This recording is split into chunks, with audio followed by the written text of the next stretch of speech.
అందరికీ నమస్కారం. Welcome to our channel అమృతం. ఈరోజు మనం గోంగూర పులుసు కూరని ఎలా తయారు చేయాలో చూద్దాం.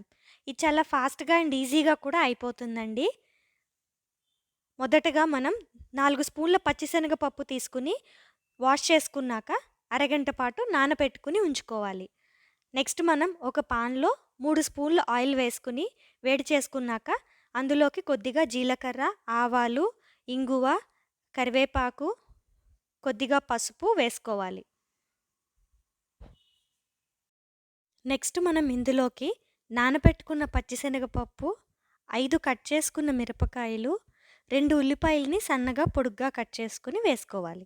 ఆ తర్వాత ఉల్లిపాయలకి సరిపడా సాల్ట్ వేసుకుని బాగా కలుపుకున్నాక మూత పెట్టుకుని ఉడికించుకోవాలి.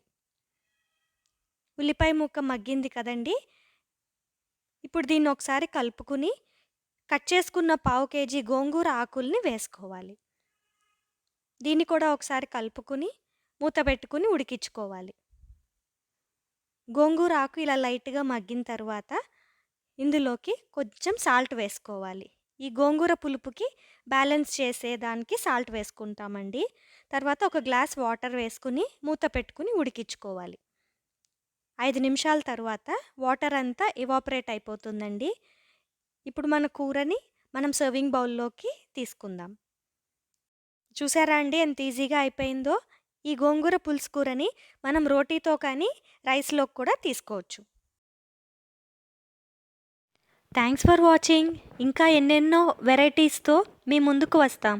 Please do subscribe our channel Amrutham.